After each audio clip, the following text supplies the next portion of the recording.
Hello everyone, it's WarnEyeGamer4 here, back with another video. For this run of Elden Ring, I am going to be playing as Captain Magma Squidward from SpongeBob SquarePants. Indeed, it's Krakatoa time! So for the main weapon of choice and damage for this run is the Cranial Vessel Candle Stand, as its unique skill is called Surge of Faith, which causes a fire damaging eruption that spews flames everywhere. Also in the character creation, I shall be using a handsome Squidward. I need to be more than normal good looking when fighting nearly all of Elden Ring. Alrighty then, I think that's enough intro, so it's time to start the run. Let's start off by spawning in the weapon, as it can only be obtained in the mountaintop of the giants. Also, I'm spawning a bunch of armor to see which will be used for the run. As much as I would like to stare at my face for the entire length of the run, handsome Squidward here needs to play his part as Captain Magma. Too revealing. Nope, looks pretty dull. Nah, don't like it. Nope, not the right color. Big nope, too chunky. Now this I can get behind. Fire Monk armor looks pretty good. Going to be removing the gauntlets though. Also, the Fire Prelate helmet will be worn when fighting the important bosses. Now let's actually start the journey with getting the anti-Godskin cookbook, and get the lift medallion pieces to unlock the second half of Elden Ring, do a bit of Blackguard's quest for crabs later, after farming for a bit, and getting somber smithing stones for weapon upgrades. I sell whatever gold runes I collected, and bring the cranial candle stand to +6. Also leveling myself up in order to use the skill it has. Oh yeah, it's Krakatoa time! My god, that was horrible. Now I go and get the Faith Knot crystal tier. Flame grant me strength, which almost cost me my life. Then proceed to burn the putrid avatar near Caelid's entrance.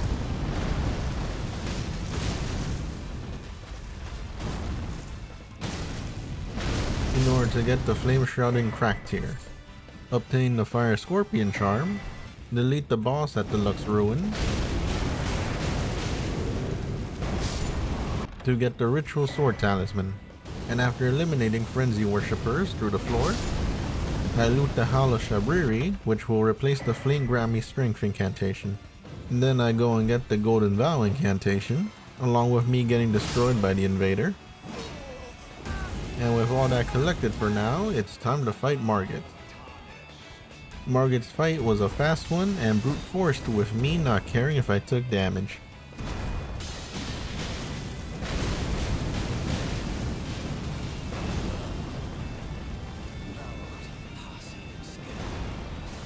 Simple and easy, with the fight taking about 18 seconds. Krakatoa! Now forward into Stormveil Castle, Captain Magma goes, causing mishaps by tricking enemies into attacking each other. Eliminate the unulcerated tree spirit for its golden seed. Then, just like Margit, we Krakatoa all over Godrick. Lava to the face is a great strategy against your enemies. It was also a short fight, taking about 25 seconds. With Godrick defeated, we get his Great Rune. Enter Raya Lucaria by burning everything in our path. No one here is safe. The Red Wolf is not safe. The Carrion Knight is not safe. And Rennala especially is not safe from the fury of Captain Magma. First phase went as easy as you'd think it went. In the second phase, she's easily knocked down from the eruption.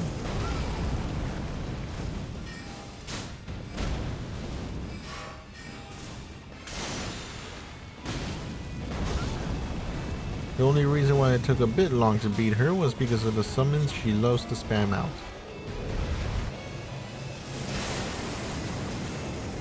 All that fighting took about 4 minutes and 39 seconds. Now I level up a bit, then head into the abandoned cave to quickly take out the bosses here in order to get the Golden Scarab for bonus rune gain.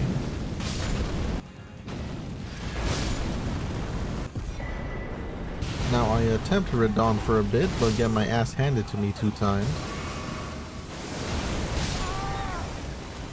Because of this, it's now time to upgrade the candle stand, so I head over to Volcano Manor and fight a Godskin that's in the way. The Godskin's first phase is what gave me trouble for a bit. But in his second phase, because the Krakatoa explosion can clip through walls a bit, I take advantage of that when the Godskin goes into roly-poly mode.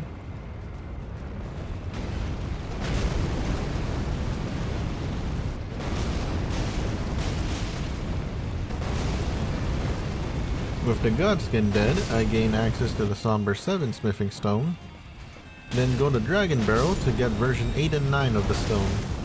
Those upgrades bring my weapon up to +9 now. Also went to go get a new seal as it weighs less than the 2-finger seal that I had. Alright Radahn, you made me real angry. It's time to face the wrath of Captain Magma. Krakatoa!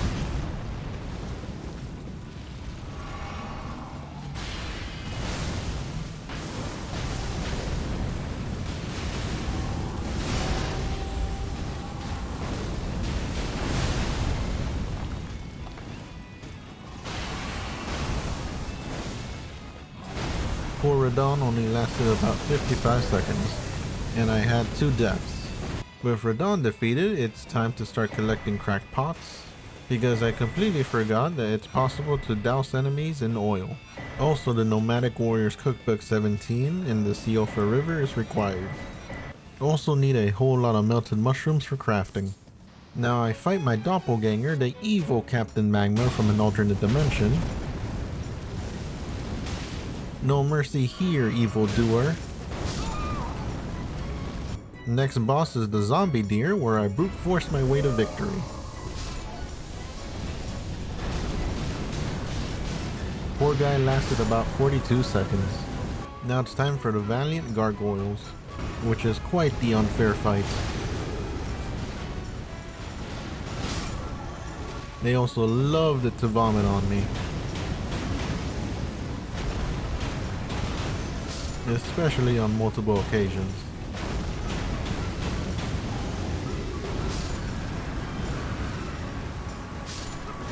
Once you take one of them out of the equation, the second one is much easier to deal with.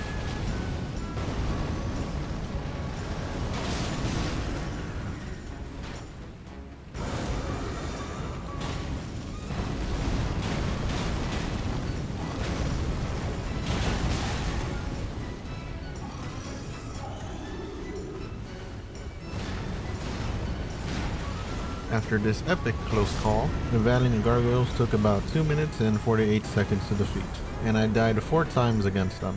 With the duo defeated, I activate whatever grace I can get my hands on in the next areas, then head towards the Carrion Manor in order to interact with Ranni, also start progressing Fia's quest as well, get the Fingerslayer Blade for Ranni, in order to get the Curse Mark of Death for Fia, and after cheesing the Baleful Shadow with a stone coffin,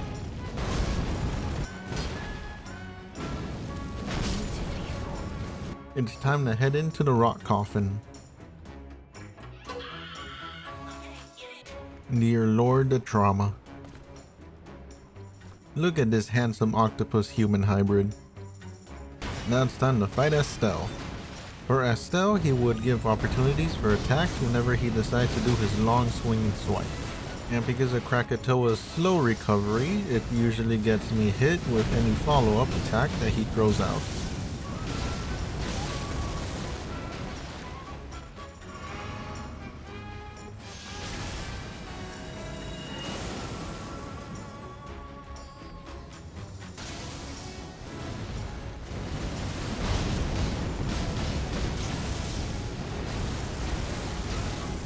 It wasn't that bad of a fight, with it only taking about 3 minutes and 17 seconds.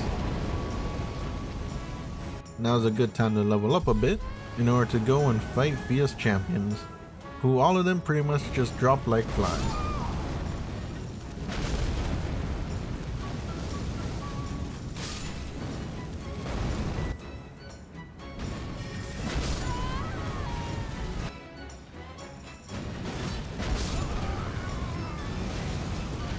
All that fighting took about 1 minute and 52 seconds.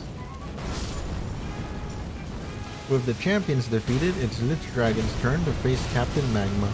For Lichdragon, the safest time to attack with Krakatoa was whenever he would use his Death Lightning attack. The fight wasn't that hard, but it was a bit annoying with all the lightning that surrounds the boss.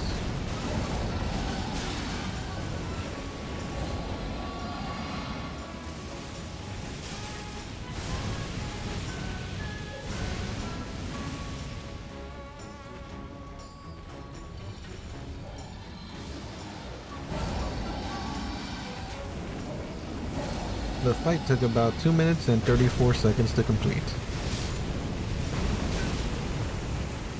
Time to head into the capital via Waygate, farm the envoy enemy a bit to get the giant longhorn instrument it carries. It ain't a clarinet, but it'll do. Look, even my skill using it is accurate to the character. Moving forward, I take out the tree avatar for its gold runes. Get the ritual shield talisman for some extra protection whenever I crack a toe on an enemy. Now make my way towards Murkwater Cave, where due to unfortunate circumstances, Patches dies. Now I buy Margit Shackle. Killed this gargoyle here because of what its brothers did to me. Krakatoa! And with that out of the way, it's time to fight Phantom Godfrey. This Godfrey's AI is easy to manipulate, as I would try to make him dive to me.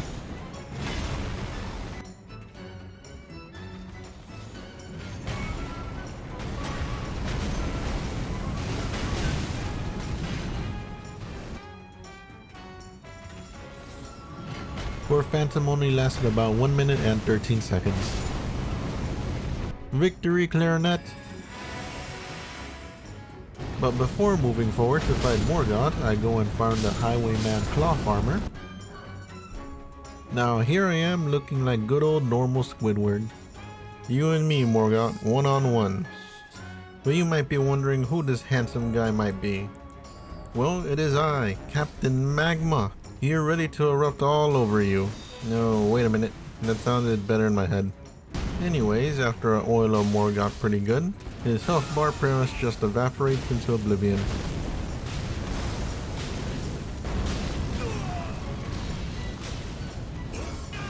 Poor Morgott here lasting only about 47 seconds. With Morgott defeated, I head towards the village of the Albinarix to get one half of the secret medallion, then to the lakeside crystal cave where I delete the boss here and talk to Loretta and let her join me on the road ahead. Quickly eliminate the Round Table Invader. Go to Castle Sol where I get ganged up on to death.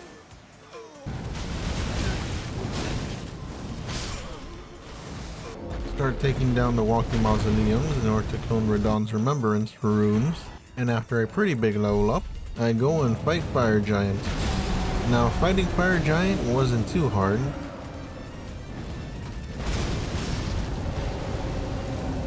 It just took a lot of patience as he loved spamming attacks that would protect his bad leg.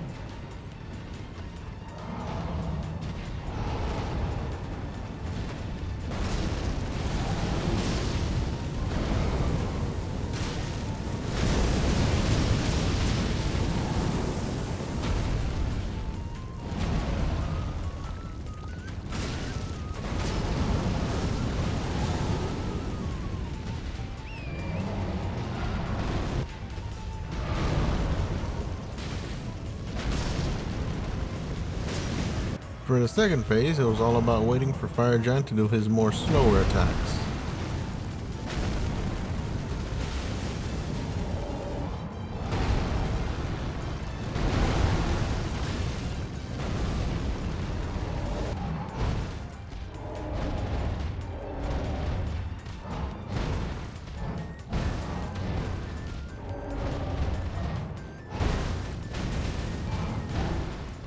Eventually Fire Giant goes down in about 8 minutes and 42 seconds.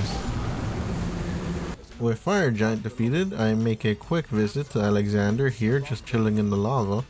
Now it's time to fight the Godskin sleepyheads, who, as you'd expect, were put to sleep.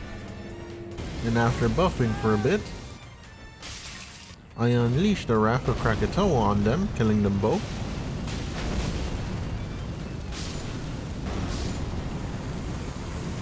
And after taking advantage of a Godskin trying to spawn his friend in,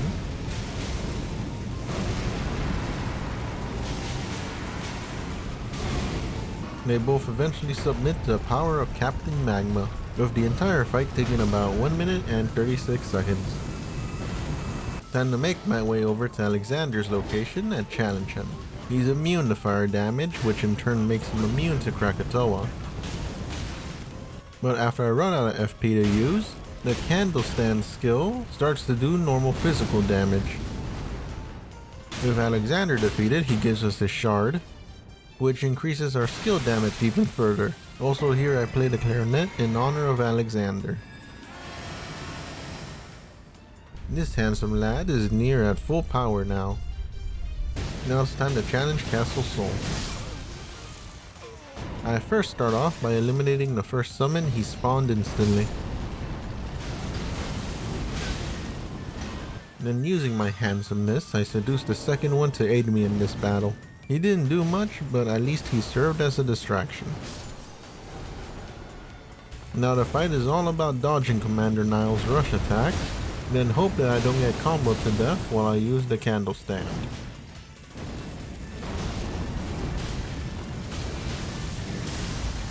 The fight took about 4 minutes and 4 seconds to complete. Now let's get the last half of the secret medallion. Get paid by Somber Ancient Dragon Smithing Stone from Loretta. Now I go and bully the Sanguine Noble, protecting the path to Mogwin's Palace. Go and get the Haligtree Talisman +2. Take out Eleanor for the Purifying Crystal tier. Rain lava upon the sewer lobsters in order to get Mohg Shackle safely. Mohg might be resistant to fire, but he ain't resistant to getting bonked in the head.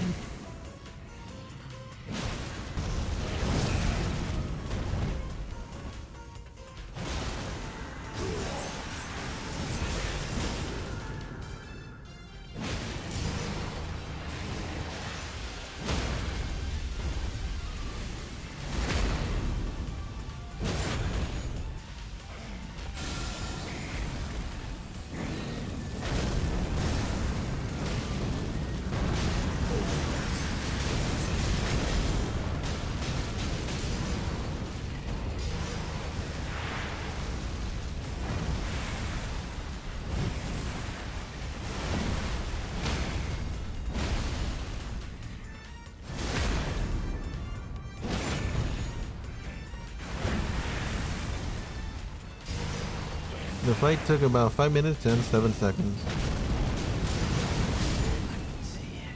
Now onwards to the Haligtree, where I nearly get turned into a porcupine and get a knife straight through the stomach. Level up a bit, struggle fighting against Loretta because of how slow the candle stand is at times.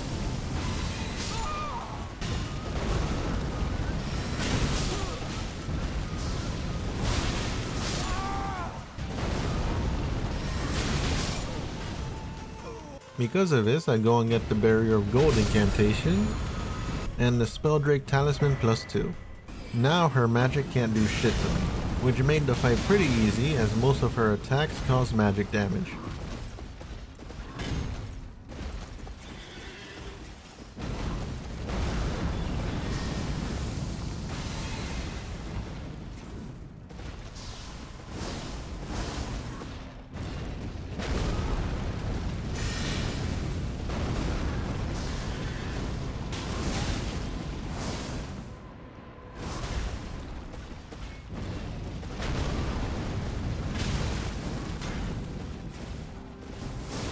The fight against Loretta took about 1 minute and 28 seconds, and I died 4 times.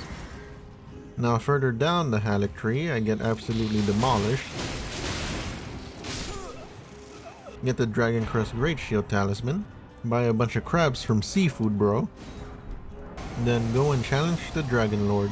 Dragonlord being a pretty big and slow entity, he was not that hard to hit. Just gotta watch out for his fire breath and lightning attacks. I would try to stick around his ass in order to shove my erupting candlestick all up in there.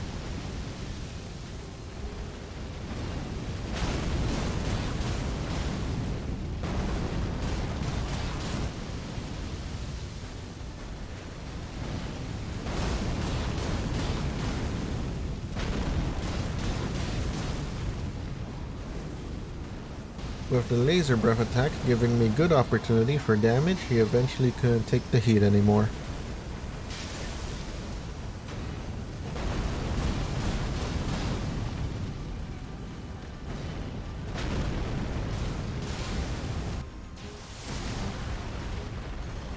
The fight against Dragonlord took about 5 minutes and 9 seconds. And I died one time.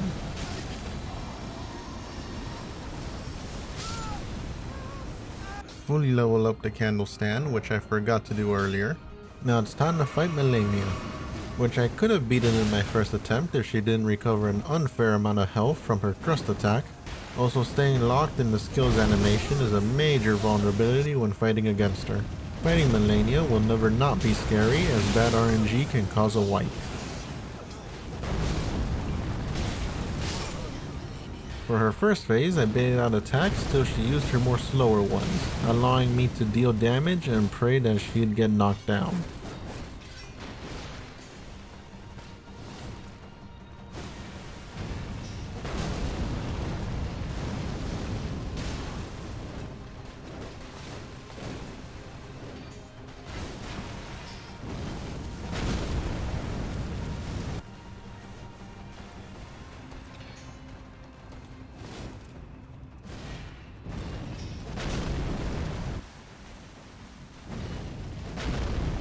For the second phase, I slather her up in oil and go all Krakatoa on her.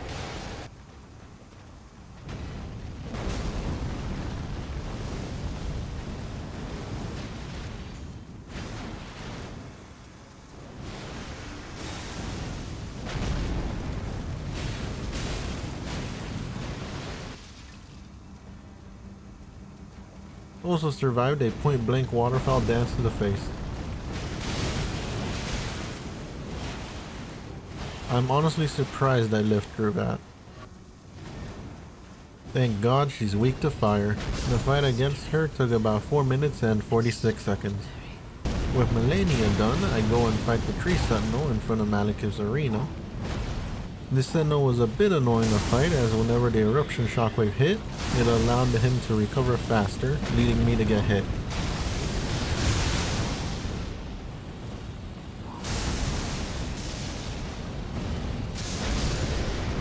I level up a bit to make sure I'm extra prepared to fight Maliketh.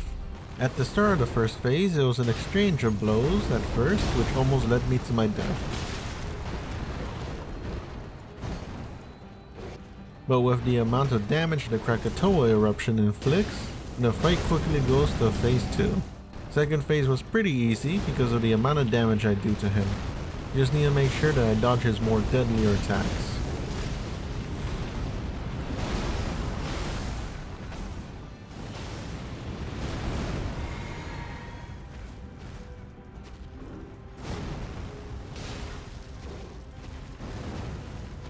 Eventually Maliketh goes down in about 1 minute and 56 seconds.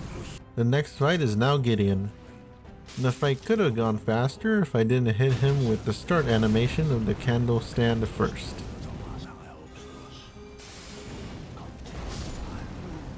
Now it's time for the WWE Champion Godfrey. The same tactic I used for his Phantom version I used here, which made first phase go by with ease.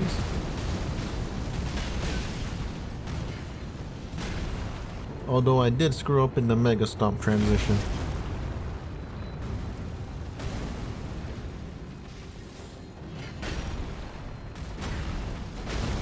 For the second phase, he loses all his fire resist, and I proceed to oil him up real good.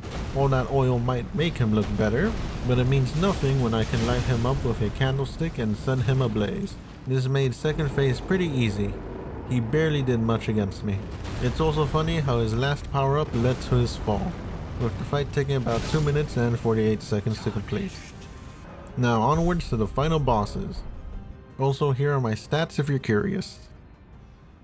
Radagon being weak to fire made my first attack chunk over half of his health in one go. The rest of the fight went as smooth as it can get.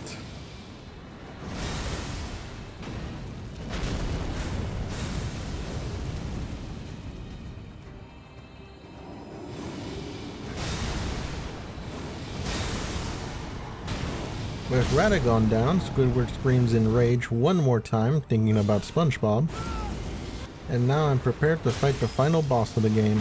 Elden Beast being a pretty big boss, with a pretty big hitbox, takes nearly full damage from the Krakatoa eruption.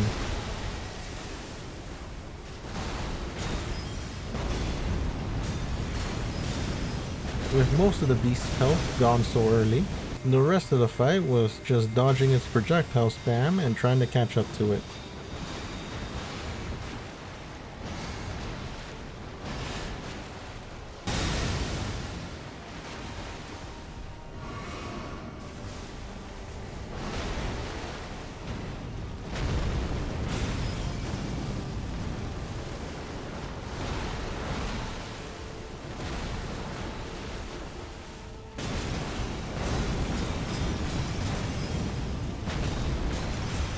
The fight went by pretty quickly without much trouble. All that fighting in total took about 3 minutes and 42 seconds. With the final boss defeated, it's time to bring out the victory clarinet.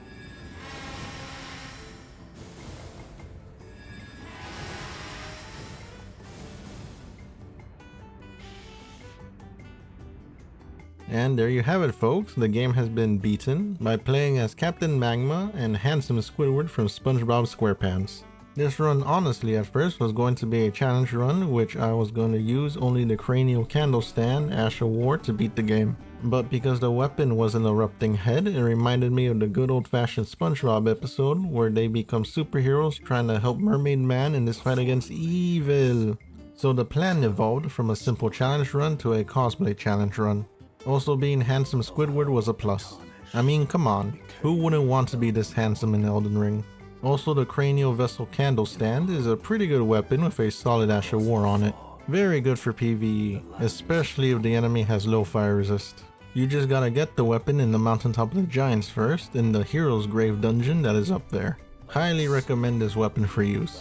Well, this has been Worn Gamer 4. Make sure to like, comment, share, subscribe, and click the bell notification for alerts when I post a new video. And thanks for watching this video and my previous videos if you have as well. Later.